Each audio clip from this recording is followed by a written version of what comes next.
പ്രൊഫഷണലിസവും എന്ന വിഷയവുമായി ബന്ധപ്പെട്ട് വേദി 2 പാനൽ ഡിസ്കഷൻ സംഘടിപ്പിച്ചു. സഹകരണ മേഖലയിലെ പ്രവർത്തകർ നേരിടുന്ന വെല്ലുവിളികളെ സ്വയം നേരിടാൻ പ്രൊഫഷണലിസത്തിലൂടെ പ്രാപ്തരാക്കുമെന്ന് ബി രാജേന്ദ്രകുമാർ.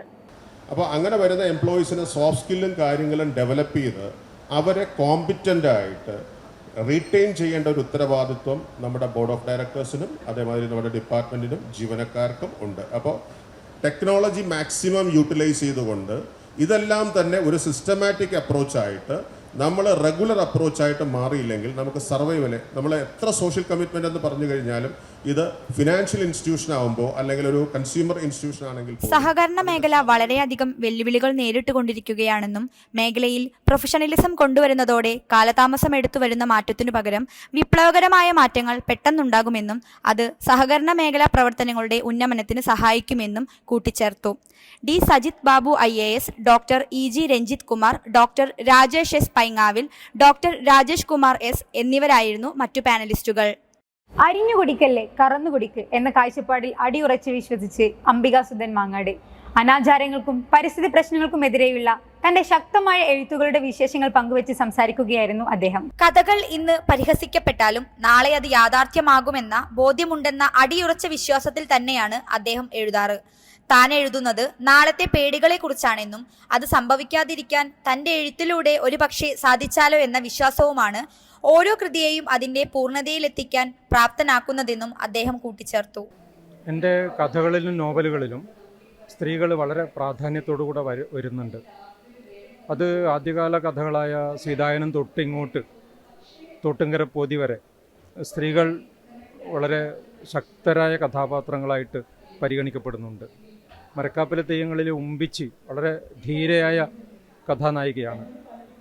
മലയാളത്തിൽ നോവലുകളിൽ വന്നിട്ടുള്ള ഏറ്റവും തൻ്റെ ഇടമുള്ള വ്യക്തിത്വമുള്ളൊരു കഥാപാത്രമാണ് ഉമ്പിച്ചി എന്ന രീതിയിലുള്ള നിരീക്ഷണങ്ങളൊക്കെ വന്നിട്ടുണ്ട്. പല്ലോഹലൻ എന്നൊരു നോവൽ വരുമ്പോൾ അതിൽ ചീമ്പുളു എന്ന കഥാപാത്രമായാലും പൊന്നിയമ്മ തെയ്യം എന്ന കഥാപാത്രമായാലും ഒക്കെ വളരെ വ്യക്തിത്വമുള്ള, അത് പുരുഷന് കീഴിൽ നിഴൽ പോലെ നടക്കേണ്ടവരല്ല സ്ത്രീകളെന്നും തങ്ങൾക്ക് വ്യക്തമായ ശക്തമായ നിലപാടുകളുണ്ട് എന്ന് വ്യക്തമാക്കുകയും ചെയ്യുന്ന സ്ത്രീ കഥാപാത്രങ്ങളെയാണ് കഴിഞ്ഞൊരു 10-40 കൊല്ലങ്ങളായിട്ട് ഞാൻ എഴുതിക്കൊണ്ടിരിക്കുന്നത്. സ്ത്രീ കഥാപാത്രങ്ങൾ എന്നും അദ്ദേഹത്തിന്റെ എഴുത്തുകളുടെ ഒരു സവിശേഷതയാണ്. ഒരു സ്ത്രീയുടെ ജീവിത സാഹചര്യങ്ങളെക്കുറിച്ച് പുരുഷപക്ഷത്തു നിന്നും വളരെ മനോഹരമായാണ് അദ്ദേഹം എഴുതാറ്. സമൂഹത്തിലെ അനാചാരങ്ങൾക്കെതിരെ ശക്തമായി പോരാടിക്കൊണ്ടു തന്നെയായിരുന്നു എന്നും എഴുതിയിട്ടുള്ളതെന്നും ഇനിയുള്ള എഴുത്തുകളും അതേ കാഴ്ചപ്പാടിൽ തന്നെയാകുമെന്നും അദ്ദേഹം പറഞ്ഞു. തീർച്ചയായിട്ടും എനിക്ക് ശരിയാണെന്ന് തോന്നുന്ന കാര്യങ്ങൾ ഞാൻ എഴുതുകയാണ്. അപ്പം അങ്ങനെ വരുമ്പോൾ ഇപ്പോൾ പ്രാണവായു എന്നൊരു കഥ ഞാൻ എഴുതിയിട്ട് 10 കൊല്ലമായി. അപ്പോൾ അത് എഴുതിയ കാലത്ത് എനിക്ക് വലിയ പരിഹാസങ്ങളുണ്ടായി. ഞാനേതോ വെള്ളരിക്ക പട്ടണത്തിലിരുന്നിട്ടാണ് ഭാവന നെയ്യുന്നത് എന്ന പരിഹാസം ഉണ്ടായി. പക്ഷേ 7 കൊല്ലമാകുമ്പോഴേക്കും കോവിഡ് കാലത്ത് അത് യാഥാർത്ഥ്യമായി ഓക്സിജൻ കിറ്റുകൾക്ക് വേണ്ടിയിട്ട്, ഓക്സിജൻ പാർലറുകൾക്ക് വേണ്ടിയിട്ടൊക്കെ പരക്കം പായുന്നൊരു സ്ഥിതി ഉണ്ടായി. അപ്പം അതുപോലെ എൻ്റെ നീരാളിയൻ എന്ന കഥ 5-6 കൊല്ലമാകുമ്പോഴേക്കും അതുപോലുള്ള മറ്റു പല കഥകളും, ചിന്നമുണ്ടി, പിന്നീട് യാഥാർത്ഥ്യമായിട്ട് വരുന്നതായിട്ട് കാണാൻ വേണ്ടി പറ്റും. അപ്പം അതുകൊണ്ട് അക്കേഷ്യ എന്ന് പറയുന്ന ഒരു മരം നടുന്ന സമയത്ത് അതിനെതിരെ മാതൃഭൂമിയിൽ കഥ എഴുതിയ ആളാണ് ഞാൻ 45 കൊല്ലം മുമ്പ്. പക്ഷെ ഇന്ന് നമുക്കറിയാം സർക്കാർ തന്നെ അക്കേഷ്യ മുഴുവൻ നിർമ്മാർജ്ജനം ചെയ്യാൻ പദ്ധതി ഒരുക്കിയിരിക്കുന്നു. കഥയിൽ പറയുന്നത് പോലെ ഫലവൃക്ഷങ്ങൾ നടണം എന്നുള്ളൊരു തീരുമാനം സർക്കാർ തന്നെ എടുക്കുന്നു.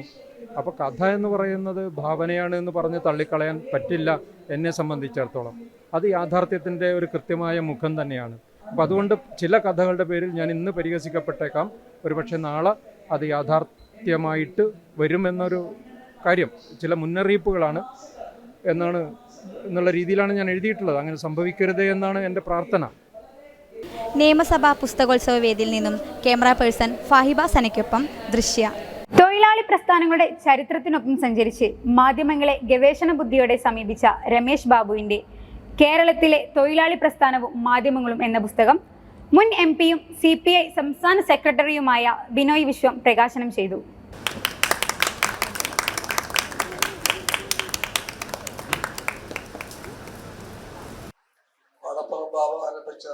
പത്രമാണ് തൊഴിലാളി.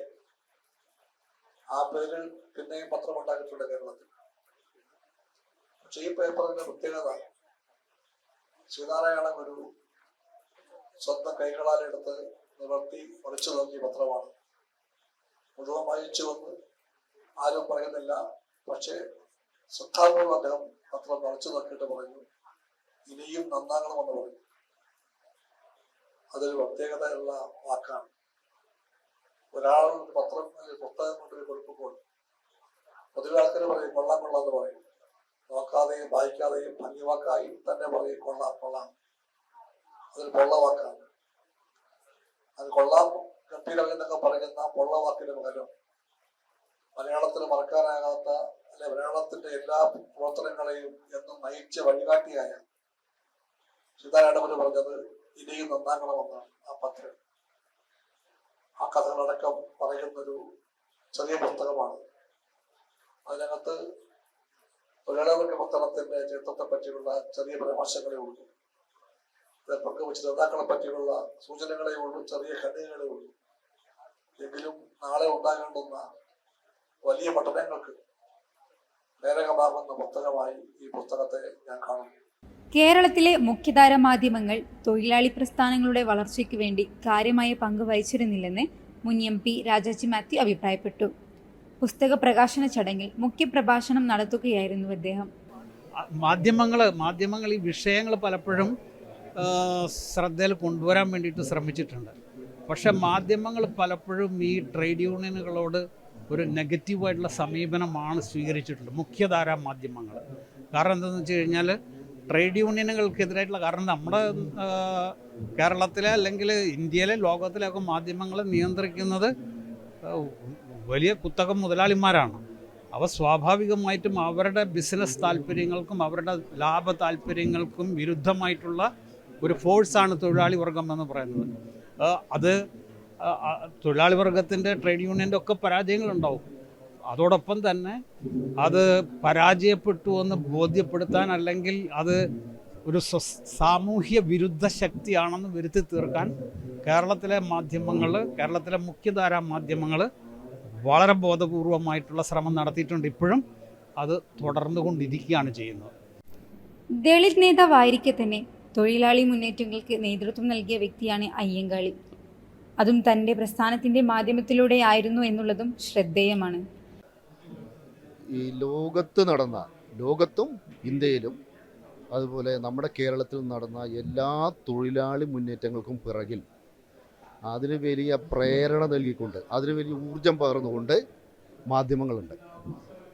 നമ്മൾ അയ്യങ്കാളിയാണ് ഇന്ത്യയിൽ ആദ്യമായിട്ട് ഒരു തൊഴിൽ സമരം തുടങ്ങിയത്. ആ സമരത്തിൻ്റെ പ്രത്യേകത എന്തെന്നാൽ ആ തൊഴിൽ സമരം കൂലി കൂട്ടണമെന്ന് ആവശ്യപ്പെട്ടുകൊണ്ടായിരുന്നില്ല. അന്നത്തെ കൂലി വളരെ കുറച്ചായിരുന്നു. സ്വാഭാവികമായിട്ട് അവരുടെ ജീവിത പ്രശ്നങ്ങളെല്ലാം വിഷയമായിട്ടുണ്ട്. പക്ഷേ അന്നത്തെ പ്രധാനപ്പെട്ട ആവശ്യം പറഞ്ഞാൽ, ഞങ്ങളുടെ കുഞ്ഞുങ്ങളെ നിങ്ങൾ പഠിക്കാൻ സമ്മതിച്ചില്ലെങ്കിൽ നിങ്ങളുടെ പാടത്ത് ഞങ്ങൾ പണിയെടുക്കാൻ വരില്ല. നിങ്ങളുടെ പാടത്ത് പണിയെടുക്കണമെങ്കിൽ എന്ത് ചെയ്യണം? ഞങ്ങളുടെ കുഞ്ഞുങ്ങളെ നിങ്ങൾ വിദ്യാലയങ്ങളിൽ പഠിക്കാൻ അനുവദിക്കണം. അന്ന് അനുവദിച്ചിരുന്നില്ല. ഈ ആവശ്യം മുൻനിർത്തിക്കൊണ്ട് നടത്തിയ ഈ സമരമാണ് രാജ്യത്തെ ഏറ്റവും ആദ്യത്തെ ഒരു തൊഴിലാളി സമരം. ആ അയ്യങ്കാളി ഒരു പത്രം നടത്തിയിരുന്നു, സാധുജന പരിപാലിനി. അയ്യങ്കാളി ഒരു പത്രം നടത്തിയിരുന്നു. ആ പത്രത്തിലെ പല ലേഖനങ്ങളും ഇന്നും നമ്മൾ വായിച്ചു കഴിഞ്ഞാൽ അത് വലിയ ആവേശമാണ്, അത്ര ആവേശകരമാണ്. ലോകത്ത് നടന്ന എല്ലാ മുന്നേറ്റവും, ഇപ്പോൾ കമ്മ്യൂണിസ്റ്റും, ഇപ്പോൾ നമ്മൾ കാറൽ മാർക്സ്, ഏംഗൽസ്, ലെനിൻ എന്നുതൊട്ട് EMS വരെയുള്ള ഏത് തൊഴിലാളി നേതാക്കളെ എടുത്താലും അവരൊക്കെ പത്രാധിപന്മാരായിരുന്നു. അതുകൊണ്ട് തന്നെ ഈ തൊഴിലാളികളുടെ ഒരു ചരിത്രം എന്ന് പറഞ്ഞാൽ സമാന്തരമായി ഒരു തൊഴിലാളിപക്ഷ മാധ്യമങ്ങളുടെ ഒരു ചരിത്രം കൂടിയാണ്. മുതിർന്ന മാധ്യമപ്രവർത്തകൻ രമേശ് ബാബുവാണ് പുസ്തകത്തിൻ്റെ രചയിതാവ്. കേരള മീഡിയ അക്കാദമിയിലെ ഫെലോഷിപ്പോടെയാണ് ഇദ്ദേഹം തൻ്റെ പുസ്തകം പ്രസിദ്ധീകരിച്ചിട്ടുള്ളത്. Media academy secretary Anil Bhaskar ചടങ്ങിൽ സംവദിച്ചു. നമുക്കറിയാം, കേരളത്തിൽ തൊഴിലാളി പ്രസ്ഥാനങ്ങൾ വളർന്ന് പന്തലിച്ച് അവർ മുതലാളിമാരുടെ ഒരു നിലയിലേക്ക് വരെ അവർ ഉയർന്നിട്ടുണ്ട്. അപ്പോൾ ഈ മുതലാളിമാരുടെ നിലയിലേക്ക് ഉയർന്നിട്ട് അവർ തന്നെ ഇന്ന് തൊഴിൽ ദാതാക്കളാണ്. ആ ഒരു ലെവലിലേക്ക് വന്നിട്ടുണ്ട്. അപ്പോൾ അഭിലഷണീയവും അനഭിലഷണീയവുമായ ഒരുപാട് പ്രവണതകളും ഈ മേഖലയിൽ നടക്കുന്നുണ്ട്. അതും ഞാനിങ്ങനെ ചർച്ച ചെയ്യുന്നുണ്ട്. അതൊക്കെയാണ് ഈ പുസ്തകത്തിൻ്റെ രത്നച്ചുരുൾ. പുസ്തകോത്സവം 4 ദിവസത്തിലേക്ക് മുന്നേറുമ്പോൾ പങ്കെടുക്കാനെത്തുന്നവരുടെ ശ്രദ്ധയാകർഷിക്കുകയാണ് സ്റ്റുഡൻസ് കോർണർ. കുട്ടികൾക്കുള്ള വേദിയിൽ ശ്രദ്ധേയമായ അവതരണമായിരുന്നു KP ശശികുമാറിൻ്റേത്. കഥ കളി എന്ന വിഷയത്തിൽ അഭിനയത്തിലൂടെ വിദ്യാർത്ഥികൾക്ക് ഇടശ്ശേരിയുടെ പൂതപ്പാട്ടിനെ ചൊല്ലിക്കൊടുത്തു. അതായത് ആ പൂമരത്തോട്ടില് കവിതകൾ ചൊല്ലി കഥകൾ പറഞ്ഞ് കുട്ടികൾക്കൊപ്പം ആടിപ്പാടി നടനും അഭിനയ പരിശീലകനുമായ KP ശശികുമാർ ഇടശ്ശേരിയുടെ ഭൂതപ്പാട്ടിനെ അഭിനയത്തിലൂടെ അവതരിപ്പിച്ചപ്പോൾ കവിതയിലെ മാതൃസ്നേഹം കുട്ടികൾക്ക് പുത്തൻ അനുഭവത്തിലൂടെ മനസ്സിലാക്കാനായി. വിദ്യാർത്ഥികളുടെ പാഠഭാഗത്തിലെ കഥാകൃത്ത് സന്തോഷ് ചിക്കാനം അപ്രതീക്ഷിതമായി വേദിയിലെത്തിയത് കുട്ടികൾക്ക് ആവേശമായി. അവർ മനസ്സിലാക്കേണ്ട ഗുണപാഠങ്ങളെ കുട്ടികൾക്ക് ചൊല്ലിക്കൊടുക്കുകയും സാമൂഹ്യനീതിയെക്കുറിച്ച് അവരെ ബോധവൽക്കരിക്കുകയും ചെയ്തു. കാരണം നമ്മുടെ ലോകത്തിലെ സമ്പത്ത് മുഴുവൻ ഒരു 10% ആളുകളുടെ കയ്യിലാണുള്ളത്, അല്ലേ? ബാക്കി ആളുകൾ മുഴുവൻ പട്ടിണി കിടന്നുകൊണ്ടിരിക്കുകയാണ്. ഒരു ഭാഗത്ത് ഭക്ഷണത്തിനെ അതിഭീകരമായിട്ട് ദൂർത്തടിക്കുകയും മറ്റൊരു ഭാഗത്ത് ഫുഡില്ലാതെ ആളുകൾ മരിച്ചുകൊണ്ടിരിക്കുകയും ചെയ്യുന്നു. സൗഹൃദത്തിലേറി ഉല്ലസിക്കുകയാണ് ഇവാൻ ജോസ്. പുസ്തക നഗരിയെ ചുറ്റിക്കണ്ടും വിവിധ കലാ സാഹിത്യ സദസ്സുകളിൽ പങ്കാളിയായും ഈ മേളയിൽ നിറസാന്നിധ്യമാവുകയാണ് ഇവാൻ. വായനയെ ഏറെ ഇഷ്ടപ്പെടുന്ന ഈ BA-കാരൻ ഏറെ ആനന്ദത്തിലാണ്. ഫ്രണ്ട്സ് എപ്പോഴും കൂടെ ഉണ്ടാവും. ഇപ്പോൾ കോളേജ് വന്ന പിന്നെ ഒരു ഗ്യാങ് ആയിട്ട് ഒരു ഗ്രൂപ്പായിട്ടാണ് പോകുന്നത്. അപ്പം അതേപോലെ തന്നെയാണ് ഇവിടെയും കാണാൻ വന്നിരിക്കുന്നത്. ഇതിപ്പോൾ ആദ്യമായിട്ടാണ് ഇവിടെ വരുന്നത്. ഇതിനെക്കുറിച്ച് കുറച്ച് കേട്ടിട്ടുണ്ട്. അപ്പം അല്ലാണ്ട് ഫാമിലിയായിട്ട് വരണമെന്ന് വിചാരിച്ചാൽ, അപ്പോൾ കോളേജായിട്ട് പോകുന്നു വിചാരിച്ചപ്പോൾ അവരുടെ കൂടെ വന്നു. അപ്പം കാണാൻ വേണ്ടി വന്നതാണ്. ഞാൻ BA ഇംഗ്ലീഷ് ഫസ്റ്റ് ഇയറാണ്. മാനേഴ്സ് കോളേജ് BA ഇംഗ്ലീഷ് ഫസ്റ്റ് ഇയറിൽ പഠിക്കുന്നു. ഇപ്പോൾ സെക്കൻഡ് സെം ആയി. എനിക്ക് ഇംഗ്ലീഷ് ആയതുകൊണ്ട് തന്നെ ഈ ഫോറൻസിക്സ് ആയിട്ടുള്ള റിലേറ്റഡ് ആയിട്ടുള്ള സാധനമാണ് നോക്കുന്നത്. അല്ലാണ്ട് റീഡിങ് റൈറ്റിംഗ് ഒക്കെ താല്പര്യമുള്ളൊരു സാധനമാണ്. ഞാൻ ബുക്സ് വായിക്കുന്ന ഒരാളാണ്. പിന്നെ പല രീതിയിലെ ടോപ്പിക്സ് വായിക്കാനും താല്പര്യമുള്ള ഒരാളാണ്.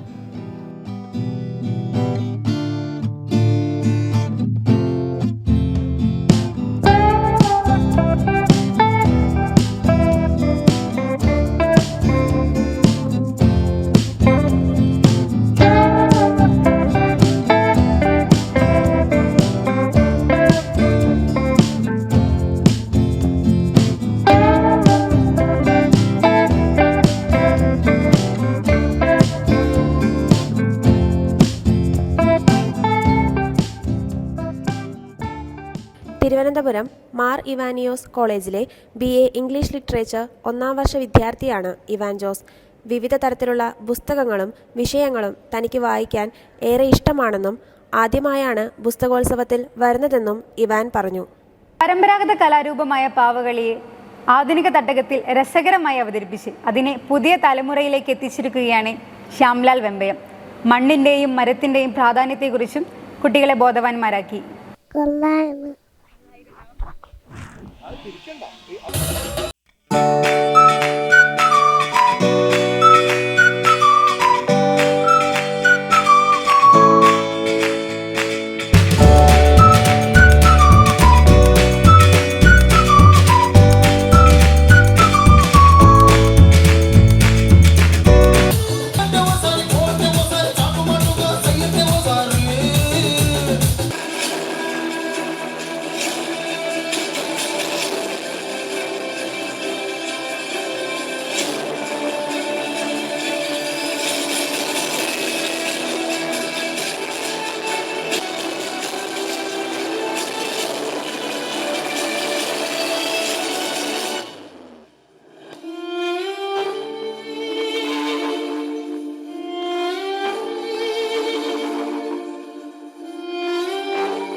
കളിയിലൂടെ കാര്യങ്ങൾ പറയുന്നത് മിടുക്ക് തന്നെ. ശ്വസിക്കുന്ന വായു മുതൽ കുടിക്കുന്ന വെള്ളം വരെ, കഴിക്കുന്ന ആഹാരം മുതൽ നിൽക്കുന്ന മണ്ണ് വരെ എല്ലാം പ്രകൃതി നൽകുന്ന ദാനങ്ങളാണ്. അനിയന്ത്രിതമായി മരം മുറിക്കുന്നതിൻ്റെയും പ്രകൃതിയെ നശിപ്പിക്കുന്നതിൻ്റെയും പരിണിത ഫലങ്ങൾ രസകരമായ രീതിയിൽ കുട്ടികൾക്കായി പറഞ്ഞു കൊടുക്കുകയായിരുന്നു ശ്യാംലാൽ വെമ്പയം.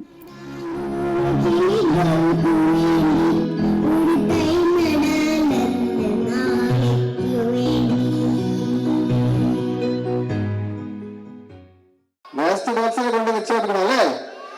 നമ്മുടെ സ്കൂളിലൊക്കെ വേസ്റ്റ് ബോക്സിൽ വെച്ചിട്ടുണ്ടല്ലേ? അവിടെ കൊണ്ട് നമ്മൾ നിക്ഷേപിക്കണം. ഓക്കെ. പിന്നെ നിങ്ങളെ വീട്ടില് ഒരു തയ്യെങ്കിലും നടോ? ഒരു തയ്യെങ്കിലും നടാൻ തയ്യാറല്ലേ നിങ്ങൾ? നമ്മുടെ ഭൂമിയെ സംരക്ഷിക്കില്ലേ? എനിക്ക് പണ്ട് മുതലേ പ്രകൃതിയോട് ഭയങ്കര ഒരു അറ്റാച്ച്മെൻ്റാണ്. കാരണം ഇപ്പോൾ നമുക്ക് എത്രയെങ്കിലും ഗ്രഹങ്ങളുണ്ടായിട്ട് അല്ലേ, നമുക്ക് ഈ ഭൂമിയിൽ മാത്രമാണ് നമുക്ക് ജീവജാലങ്ങൾ നിലനിൽക്കുന്നത്. അപ്പോൾ ആ ഒരു ഭൂമിയെ മനുഷ്യൻ നശിപ്പിച്ചുകൊണ്ടിരിക്കുകയല്ലേ. അപ്പോൾ അതിനെ സംരക്ഷിക്കുക എന്നുള്ളത് നമുക്ക് വരും തലമുറയ്ക്ക് വേണ്ടിയിട്ട്, വരുന്ന ജീവജാലങ്ങൾക്ക് വേണ്ടിയിട്ടൊക്കെ നമ്മുടെ ഭൂമിയെ സംരക്ഷിക്കുക എന്നുള്ളത് എനിക്ക് പണ്ട് തൊട്ടേ ഉള്ള ഒരു ആഗ്രഹമാണ്. അപ്പോൾ അത് ഞാനൊരു കലാകാരൻ എന്നുള്ളൊരു നിലയ്ക്ക് എനിക്ക് ഈ കലയിൽ കൂടി എനിക്കത് മറ്റുള്ളവരിലേക്ക് എനിക്കത് പ്രസൻറ്റ് ചെയ്യാൻ പറ്റുള്ളൂ. അപ്പോൾ ഞാൻ കലയെ അതിനെ ഉപയോഗിക്കുന്നു. എൻ്റെ ഒരു കലാരൂപത്തെ ഞാൻ അതിന് വേണ്ടിയിട്ട് പ്രകൃതിയെ സംരക്ഷിക്കുന്നതിന് വേണ്ടിയിട്ട് ഉപയോഗിക്കുന്നു. വേസ്റ്റ് കളയരുത്, എന്നിട്ട് പുതിയ ചെടി വെച്ച് അതിൽ മണ്ണൊക്കെ നേരെ വെച്ചിട്ട് പിന്നെ അവിടെ ആ മരം മുറിച്ചതിൻ്റെ അവിടെ വച്ചിട്ട് പിന്നെ ചെടി അത് വഴി. നിയമസഭയുടെ അകത്ത് മാത്രമല്ല ഉത്സവം, പുറത്ത് നടക്കുന്നുണ്ട്, അതും കുട്ടികൾക്ക്. നഗരത്തിന്റെ വർണ്ണാഭമായ കാഴ്ചകൾ സമ്മാനിച്ചുകൊണ്ടുള്ള സിറ്റി റൈഡ് തിരുവനന്തപുരത്തെ പ്രധാന നഗരങ്ങളും സിറ്റികളും അതിന്റെ ചരിത്രങ്ങളും കുട്ടികൾക്ക് ഈ യാത്രയിലൂടെ സമ്മാനിക്കുന്നു. മൂന്നാമത് നിയമസഭ അന്താരാഷ്ട്ര പുസ്തകോത്സവത്തിന്റെ വേദിയിൽ രസകരമായ മറ്റൊരു കാഴ്ച കൂടെയുണ്ട്. കുട്ടികൾക്കായി നിയമസഭ ഒരുക്കുന്ന സിറ്റി റൈഡ്. അപ്പൊ നമ്മളും ഇന്ന് ഈ കുട്ടികളുടെ ഒപ്പം സിറ്റി റൈഡിന് പോവാണ്. എന്റെ കൂടെ ഉള്ളത് വെള്ളനാട് ഗവൺമെന്റ് LP സ്കൂളിലെ വിദ്യാർത്ഥികളാണ്. അപ്പൊ എങ്ങനെയാ നമ്മൾ പോവല്ലേ? ഇന്ന് നമ്മൾ ഈ കുട്ടികളുടെ ഒപ്പം തിരുവനന്തപുരം നഗരി കറക്കാണ്. ഓപ്പൺ ബസ്സിൽ ഈ മക്കളുടെ ഒപ്പം നല്ല രസമാണ് ഇവിടെ നടക്കാൻ. അപ്പൊ മക്കളെ ഏതാ വൈബ്? ഒരു പാട്ടായാലോ? നമുക്ക് ഒരു പാട്ട് പാടും. എല്ലാരും കൈ അടിക്കണം കേട്ടോ. ഇത് പാടി.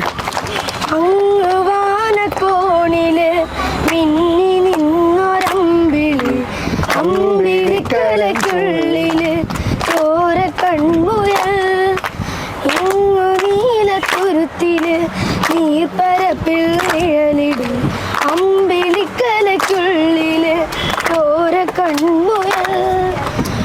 അമക്കുറുമ്പനന്ന് നെഞ്ചത്ത് വെറ്റില ചെല്ലവുമായി താനെ വലിഞ്ഞു കയറി തുരുത്തിൽ എങ്ങു പതുങ്ങിയല്ലോ. താരക്കൊളുത്തുള്ളൊരാചേലത്തും വെറ്റില ചെല്ലത്തിലോ. ഭൂമിയപ്പാടെ മൂടും അത്രയും വെറ്റില ഇട്ടു വയ്ക്കാം. കുഞ്ഞിളം വാവേ കഥ കേട്ട് മെല്ലെ നീ പൂട്ട് മാറിൻ ചൂടിൽ ഉറങ്ങ ഉറങ്ങ പൊന്നെ, തളരാതെ ഓമൽ തിരിയോടെ കൊഞ്ചി കളിയാടി വളര് വളര്.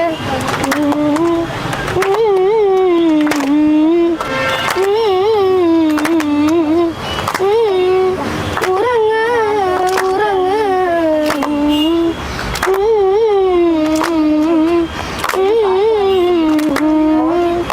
ഉറങ്ങ. ഒരു അടിപൊളി കരിയർ വരും. വായനക്കാരെ ആകർഷിക്കാനായി പ്രസാധകർ പുത്തൻ തന്ത്രങ്ങളാണ് ആവിഷ്കരിക്കുന്നത്. പുസ്തകങ്ങളുടെ പുറംചട്ടകളിലെ വ്യത്യസ്തത ശ്രദ്ധേയമായി. പുത്തൻ രൂപത്തിലും ഭാവത്തിലുമാണ് നിയമസഭ പുസ്തകോത്സവ നഗരി അക്ഷരപ്രേമികളെ സ്വാഗതം ചെയ്യുന്നത്. ഉത്സവ നഗരി മാത്രമല്ല, ചില പ്രസാധകരും അങ്ങനെ തന്നെ. കണ്ടു ശീലിച്ചതിൽ നിന്ന് വ്യത്യസ്തമായി ചില പുസ്തകങ്ങൾക്ക് മറ്റു രൂപങ്ങൾ കാണാം. ഓരോ ദിവസവും പുതിയ പ്രസാധകന്മാർ വന്നുകൊണ്ടേയിരിക്കുകയാണ്. അപ്പോൾ പ്രസാധനത്തിലെ വ്യത്യസ്തതയാണ് ഓരോ പ്രസാധകനെയും ശ്രദ്ധയിലേക്ക് എത്തിക്കുക. അതുകൊണ്ട് ഞങ്ങൾ കൈപ്പട പബ്ലിക്കേഷൻ ഞങ്ങളുടെ മുമ്പിലെത്തുന്ന എഴുത്തുകാർക്ക് വേണ്ടി അവരുടെ ആഗ്രഹത്തിനൊത്ത് പുസ്തകത്തിൻ്റെ രൂപം റെഡിയാക്കി കൊടുക്കുന്ന ഒരു ഘട്ടത്തിലാണ് ഇപ്പോൾ നിൽക്കുന്നത്. പുസ്തകത്തിൻ്റെ വലിപ്പം അല്ലെങ്കിൽ പുസ്തകത്തിൻ്റെ ആകൃതി ഇതെല്ലാം പുതിയ മേഖലയിലേക്ക് കടക്കുമ്പോൾ പുതിയ തരത്തിലേക്ക് മാറ്റിക്കൊണ്ട് ഇപ്പോൾ എഴുത്തുകാരിയുടെ ആഗ്രഹപ്രകാരം ഞങ്ങൾ 2 തരത്തിലുള്ള പുസ്തകങ്ങൾ ഇപ്പോൾ പുതിയതായി പുറത്തിറക്കിയിട്ടുണ്ട്. ഒന്ന് ബട്ടർഫ്ലൈ രൂപത്തിലുള്ളതും മറ്റൊന്ന് ഹൃദയത്തിൻ്റെ രൂപത്തിലുള്ളതും പുസ്തകമാണ് ഇപ്പോൾ പുറത്തിറക്കിയിട്ടുള്ളത്. അതുപോലെ തന്നെ വരും ദിവസങ്ങളിൽ പല രൂപത്തിലും ഭാവത്തിലുമുള്ള പുസ്തകങ്ങൾ ഞങ്ങൾ പുറത്തിറക്കിക്കൊണ്ട് ഈ മേഖലയിലെ കൂടുതൽ മുമ്പിലേക്ക് കൊണ്ടുവരാനും കൂടുതൽ വ്യത്യസ്തത പുറത്തു കൊണ്ടുവരാനും വേണ്ടി ശ്രമിച്ചുകൊണ്ടാണ് ഞങ്ങൾ മുന്നേറുന്നത്. പുസ്തകോത്സവത്തിന്റെ 4 ദിവസത്തിലെ വിശേഷങ്ങൾ ഇവിടെ അവസാനിക്കുന്നു. അടുത്ത ദിവസം വീണ്ടും കാണാം.